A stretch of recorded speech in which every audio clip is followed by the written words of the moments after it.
Hey, listen, this video is not going to be the absolute most exciting video that you've ever heard from me in terms of real estate information, but it's a really important one. And if you're considering moving to the city of Roseville, or if you're considering buying a house in Roseville, or if you're already living in Roseville and maybe you're thinking of upgrading into a new place, you're gonna wanna know how much you'll be paying in property taxes. So this video is about property taxes, and I'm gonna be answering the most common questions asked by my clients that are looking to buy a home in the Roseville area. But first, just real quick, if you don't know me, I'm Jeff Goolsby from the Goolsby Group. I've been a real estate agent in Roseville, California for the last 9 years, and we've helped hundreds of families buy and sell homes in the area. And today, I'm gonna be breaking down the answers to our most frequently questions when it comes to real estate taxes, but if you have questions about other things, drop them in the comments and I'll address them in another video. Let's begin with one of the most common questions that our team gets regarding taxes. Question number 1, what is the tax rate in Roseville? Well, like most places, the property tax is very much based on the county tax base, which is 1%.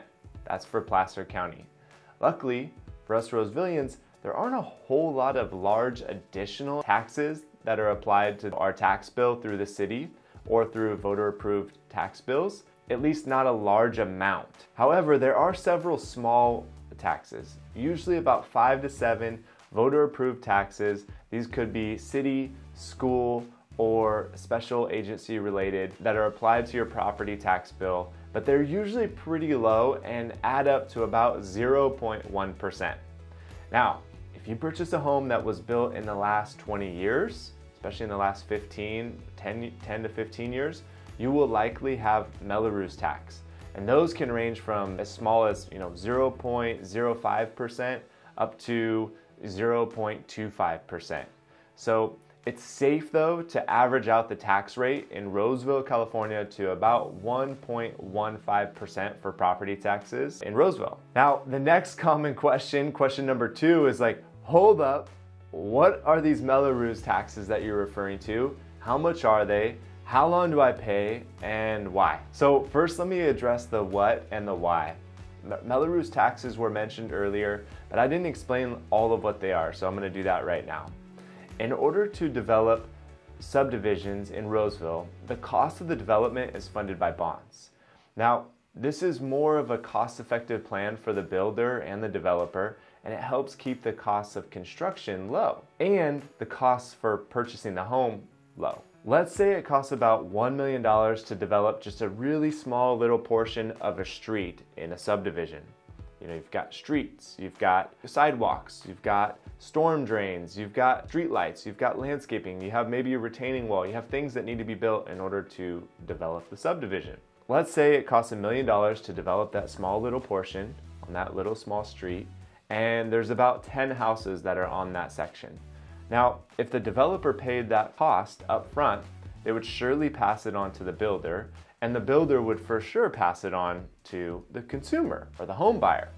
And the cost of that home would be about $100,000 more if, for example, the cost of that development was only $1 million and there were only 10 houses, right? Or $1 million divided by the 10 houses is 100,000. So instead, though, of passing that on as an upfront cost to purchasing the home, the development of the entire subdivision is funded through bonds. And each homeowner instead pays a portion of the debt of that bond for the next 20, 30, or 40 years in some cases. Most of the Melrose bonds issued prior to the year 2000 have already reached a maturity date. So homeowners with homes built in 2000 are no longer paying those taxes. Most homeowners that purchase a home, let's say in the last 5 to 10 years, will pay on those property taxes for the next 25 to 30 years. It all has to do with the maturity date of that bond. So for more information on this in terms of like how long you'll have to pay, it really boils down to how old is the home that you're looking at and what exactly are the maturity dates for that particular bond. And for that information, you can do a tax search on Placer County. You can then look at the tax bill, see what the name of the fee is, and then you can do a search through the county to see a list of all of the different agencies that manage those fees. From there, you have to call them up, or send an email and request the maturity date to know exactly when that bond will be matured. In most cases, it used to be that it was between 18 and 20 years was pretty common. Up until recently, it's become more expensive to develop, and recently they're looking at 30 to 40 years for these maturity dates. So for easier math, most homeowners that are purchasing a new home are going to be paying somewhere between $200 and $350 a month for Mello-Roos tax. It's really something important to keep into consideration when you're looking for a home. If you're tight on your monthly mortgage and you don't care between having a brand new home in a brand new community versus having a more established, mature home in another community that's maybe 30 years old or more, you might save $200 or $300 a month in Mello-Roos tax, which will help you buy $30,000, maybe $40,000 more in home in a more established, mature community. Something to take into consideration.